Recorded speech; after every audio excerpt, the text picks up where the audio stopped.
लेकिन मैं सबकी तरफ से एक ऐसे व्यक्तित्व को अब बुलाना चाहूंगा आखिर में, जो कार्यक्रम का धन्यवाद तो करेंगे ही, जिन्होंने आप सबको आमंत्रित किया, जिन्होंने काफी दिन से मेहनत की। एक लोग पूछने लगे कि यार आपके यहाँ तो 2-2 महीने पे काफी कार्यक्रम हो गए, इस बार तो आपने लगातार कई सालों का रिकॉर्ड भी तोड़ा। तो हमने उनसे यही कहा कि अगर हम नहीं करेंगे तो हमारे बच्चों को मंच कौन देगा, हमारे बच्चों की प्रतिभा को हम कैसे लेकर के आएंगे।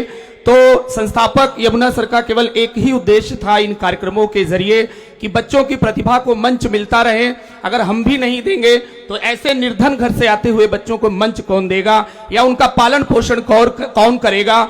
ये बच्चे इतने बड़े घर से हैं ही नहीं कि अपने घर में बड़ा महंगा मोबाइल ले लें या आज के दौर में रील बना करके खुद को वायरल कर दें, ऐसे बच्चे यहाँ पर है ही नहीं।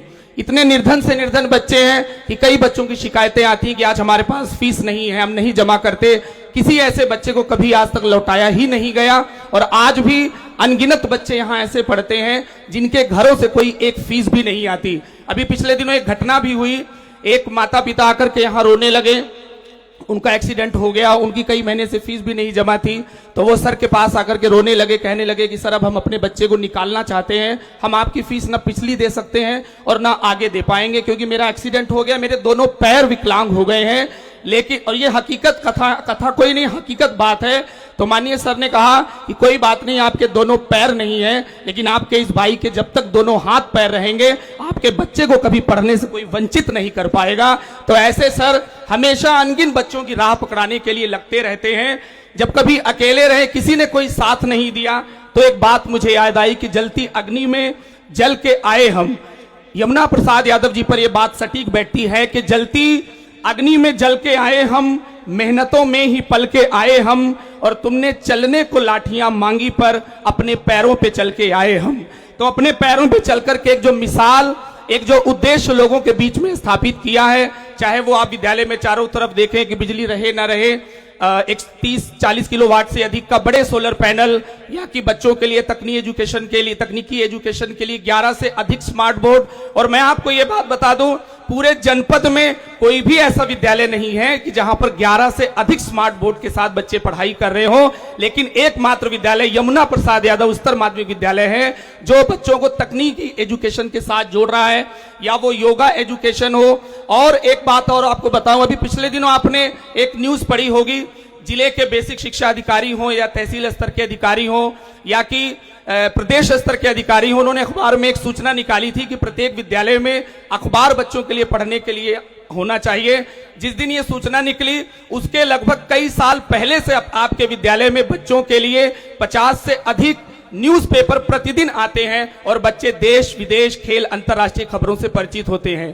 तो ऐसी तमाम चीजें लेकर के यमुना प्रसाद यादव जी चल रहे हैं। मैं उन्हें मंच पर बुलाना चाहूंगा, जो एक थीम और एक उद्देश्य अपनी आंखों में लेकर चलते हैं कि गरीबों के लिए हर पल सुखों का साज करता है, परिश्रम करने वालों के सिरों पर ताज करता है, और जो दूजों के लिए कुछ सोच करके काम कर जाए, वही इंसान सदियों तलक लोगों के दिलों पर राज करता है। तो जो लोगों के दिलों पर राज कर रहे हैं, ऐसे शख्स माननीय यमुना प्रसाद यादव जी को मैं चाहूंगा, अगर आप सच में स्नेह करते हैं तो आपका वो स्नेह दोनों हाथ ऊपर उठा करके तालियों के रूप में होना चाहिए। माननीय यमुना प्रसाद जी। बहुत बहुत धन्यवाद लोले जी।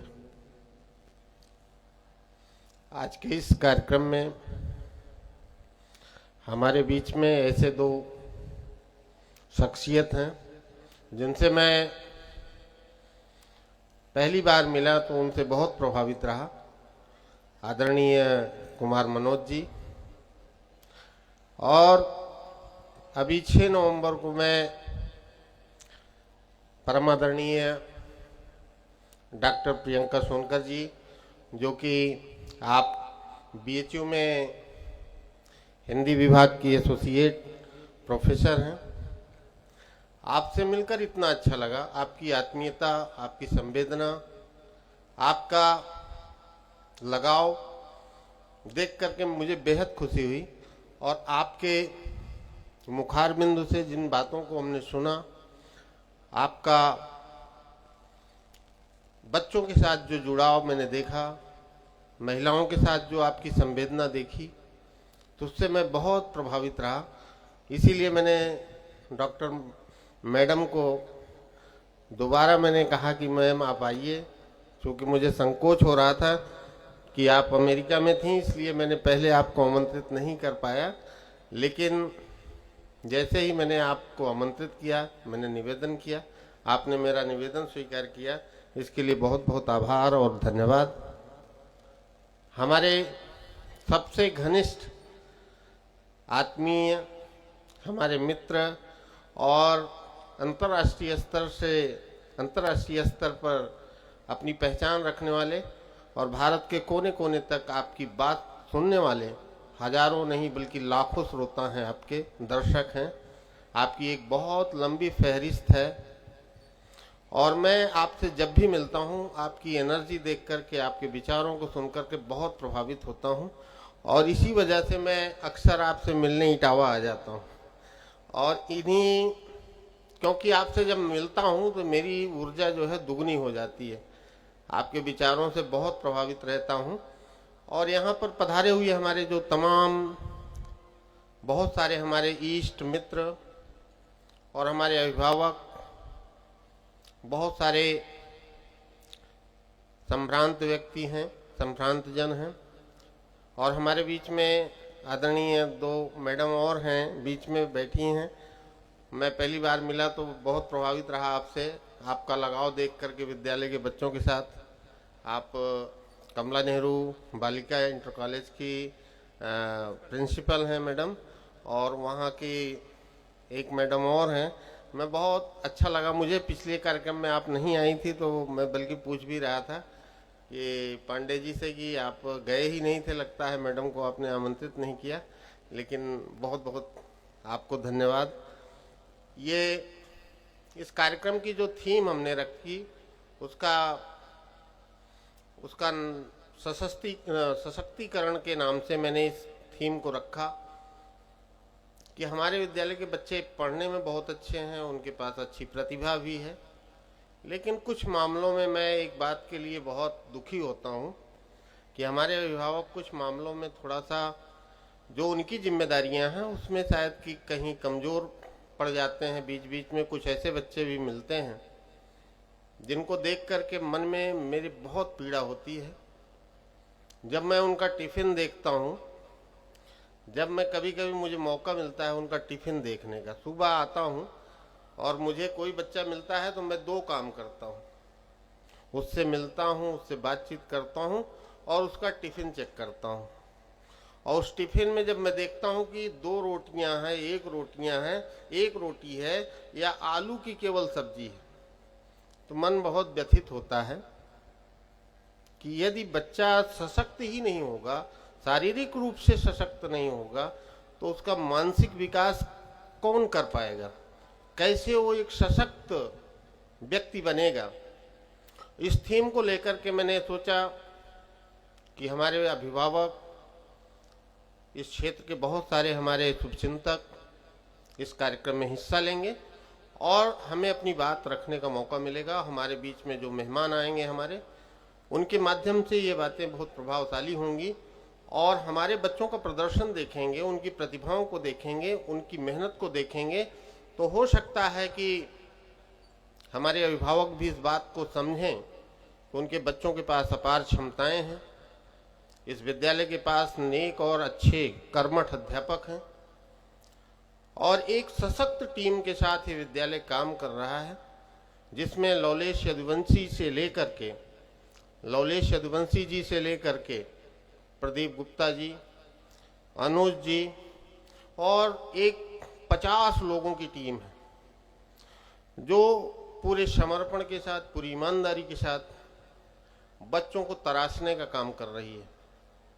टीम हमारी पूरी मेहनत, शिद्दत, ईमानदारी, समर्पण के साथ काम कर रही है।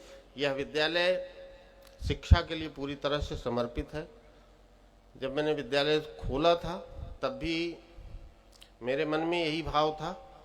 तब संसाधन शून्य थे, आज संसाधन थोड़ा बहुत जो भी हैं विद्यालय के पास, उनको विद्यालय जुटाने के लिए और आगे बढ़ रहा है। चाहे वो लैब हो, चाहे वो पुस्तकालय हो, चाहे वो डिजिटल एजुकेशन की तरफ विद्यालय का बढ़ता हुआ कदम हो, चाहे इस विद्यालय का हरा भरा प्रांगण हो जो हमारे बच्चों को प्रकृति से जोड़ेगा, उनके विचारों को बदलेगा और प्रकृति के क्षरण के लिए जितना हम जिम्मेदार बन रहे हैं धीरे धीरे और हमारा प्रकृति से लगाव और जुड़ाव खत्म होता जा रहा है, उसको मैं समझता हूं कि आने वाली पीढ़ियां अगर इन चीज़ों से दूर हो गई तो शायद कि जीवन का संकट होगा। पढ़ाई और शिक्षा तो बहुत दूर की बात होगी, हमारा जीवन ही खत्म हो जाएगा, क्योंकि जब पर्यावरण नहीं होगा और हमारी संवेदनाएं नहीं होंगी तो जीवन का क्या मूल्य होगा, ये बड़ा दुखद महसूस होता है जब हम देखते हैं कि कई क्षेत्रों में हम बहुत पहले से ही बहुत गिरावट आ गई है संवेदनाओं में, मूल्यों में, रिश्तों में। तो ये लगता है कि कहीं न कहीं व्यक्ति को आत्म केंद्रित नहीं होना चाहिए, व्यक्ति केंद्रित नहीं होना चाहिए, उसको सामाजिक संवेदना भी रखनी चाहिए और एक व्यक्ति के रूप में उसकी जो अपनी जवाबदेही है कि खुद के जीवन को बेहतर बनाए और हो सके तो 2-4 लोगों के जीवन में कुछ खुशियाँ, कुछ बदलाव अगर वो कर सकता हो तो जरूर लाने का प्रयास करे। और इसी आशा और आकांक्षा के साथ ही विद्यालय अपनी पूरी टीम के साथ, इन अपेक्षाओं के साथ कि समाज की जो अपेक्षाएं हैं, जो उनके माता पिता के सपने हैं, उन बच्चों के की जो एक उड़ान हम चाहते हैं, देखना चाहते हैं, जो दिख रही है, मैं उसको पंख देना चाहता हूं, उसको मजबूती देना चाहता हूं। ये विद्यालय एक ऐसा आकार देना चाहता है कि चाहे वो कितना भी कमजोर या गरीब बच्चा हो, लेकिन वो शिक्षा के लिए यदि प्रयासरत दिखेगा मुझे, तो मैं प्रयास करूंगा कि वो इस विद्यालय में कभी शिक्षा से वंचित ना हो। उसकी आवश्यकताएं, उसकी ज़रूरतें, उसकी चुनौतियां भले ही उसको मजबूर करती हों, लेकिन ये विद्यालय पिछले 30 सालों से उन्हीं ज़रूरतों और उन्हीं आवश्यकताओं को लेकर के बारंबार प्रयास करता रहा है। उसमें आपका लगाव मिलता रहा, आपका स्नेह मिलता रहा, आपका सहयोग मिलता रहा, आपकी संवेदनाएं इस विद्यालय के साथ जुड़ी रहीं। आपने हमेशा जो इस विद्यालय का सहयोग दिया और यहाँ पर बैठे हुए उन सभी जितने भी आज इस कार्यक्रम में लोग आए, मैं सबको देख रहा हूँ। आप इतने लंबे समय से इस विद्यालय के कार्यक्रम में बैठे हैं, ये आपका अपनापन, ये आपका लगाव हमारे संबल को और मजबूत करता है, हमारे उद्देश्य को और बेहतर बनाने के लिए हमको प्रेरित करता है। हम जानते हैं चुनौतियां बहुत सारी हैं, हमारे अध्यापक और कर्मचारियों का भविष्य भी जुड़ा है विद्यालय से। उनके जीवन निर्वाह का भी विषय आता है कि कैसे उनका जीवन निर्वाह बेहतर हो, उनको कैसे अच्छा वेतन दिया जाए ताकि उनके बच्चे भी आगे बढ़ें, उनका भी जीवन अच्छा चले, क्योंकि महत्वाकांक्षा आज के जीवन की एक धुरी बन गई है। व्यक्ति जो है इतना महत्वाकांक्षी हर कोई हो गया है कि भौतिक संसाधनों के आगे उसकी आकांक्षाएं, भौतिक संसाधनों के प्रति उसका झुकाव, कोई ऐसी दुनिया में कोई व्यक्ति नहीं है जो ऐसा नहीं सोचता कि मेरे पास साधन न हो। हर कोई चाहता है कि मेरे पास अगर कोई चीज़ नहीं है तो मैं उसको खरीद लूं। तो जो शिक्षक, जो हमारा कर्मचारी यहाँ काम करता है, जो यहाँ के डेडिकेटेड लोग हैं, समर्पित कार्यक्रम में अपनी भूमिका निभाने वाले लोग हैं, उनके प्रति जब मैं सोचता हूँ तो कभी कभी सोचता हूँ कि उनका जीवन निर्वाह जैसे भी जो भी हम कर पा रहे हैं, अधिकतम करने का प्रयास कर रहे हैं, लेकिन फिर भी आर्थिक रूप से विद्यालय इतना मजबूत नहीं है। कई बार ये लोगों को लगता है कि ये विद्यालय में बार बार कार्यक्रम क्यों होते हैं। ये मैं जब अपने बचपन की तरफ जाता हूँ तो मैंने देखा था कि हम लोगों को किसी कार्यक्रम में कभी मौका नहीं मिल पाया। कई बार मन करता था कि हम कार्यक्रम में हिस्सा लें, प्रार्थना में हमारी भागीदारी हो, लेकिन कभी शायद सहभागिता उस समय नहीं मिल पाई। मैं चाहता हूं कि विद्यालय का हर वो छात्र जो पढ़ना चाहता है, जिसके अंदर कोई प्रतिभा है, उसके अंदर कोई मतलब किसी क्षेत्र में आगे बढ़ने की कला है, उसको आकार दिया जाए ताकि हो सकता है कोई उससे बेहतर एक व्यक्ति बनकर निकले इस समाज के लिए। और मैं देखता हूँ मेरे बच्चों के हौसले बहुत ऊंचे हैं। उनके हौसलों को देख करके ही मेरी प्रेरणा और मजबूत हो जाती है। आज के कार्यक्रम में मैंने देखा कि बच्चों ने अपनी जी जान लगा दी, उन्होंने मेहनत भी की और इस कार्यक्रम के लिए उनका उत्साह इतना बड़ा था कि मेरे पास आर्थिक चुनौतियां थीं, लेकिन मैंने कभी सोचा ही नहीं कि काम जो ठान लिया गया है वो होगा कैसे, उसको कैसे संपन्न किया जाएगा। लेकिन आप सबका आशीर्वाद, आपका सहयोग, सभी की जो संवेदनाएं हम लोगों के साथ हैं, हमारे विद्यालय के साथ हैं। और हमारे विद्यालय के जो एक बहुत अच्छी टीम है हमारी विद्यालय की, जो जिसमें टीचर्स, वर्कर्स और जितने भी हमारे परिवार के सदस्य हैं, हमारे घर की जो हमारे परिवार के सदस्य हैं और हमारे बहुत सारे ऐसे शुभचिंतक हैं जिनका सहयोग इस विद्यालय के साथ जुड़ा रहा। और बहुत सारे ऐसे लोग हमारे बीच में आज भी हैं। हमारे बीच में जहाँ से मैंने शुरुआत की थी, आदरणीय हमारे प्रणेता जगतपाल जी यादव जी, जिनके विद्यालय से मैंने शुरुआत की थी, अपने ग्रेजुएशन की पढ़ाई वहीं से पूरी की थी और 4 साल तक आपके विद्यालय में कार्यरत रहा। और आपके उसी सहयोग की वजह से थोड़ा सा मुझे प्रेरणा मिली और मुझे आगे बढ़ने के लिए एक कमिटमेंट, डिटर्मिनेशन, और मुझे अच्छा लगता था पढ़ाना। और उसी दिशा में आपका सहयोग मिला। थोड़ा सा आप एक बार जो भी समस्याएं पैदा हुई, लेकिन यह है कि आज आप आए हैं, मुझे देखकर अच्छा लग रहा है। आपने मुझे थोड़ा सा उस समय 3-4 सालों में जो मैंने किया वहाँ जा कर के आपके पास, आपने बड़ा अच्छा सहयोग उस समय मिला आपका, तो बहुत बहुत धन्यवाद।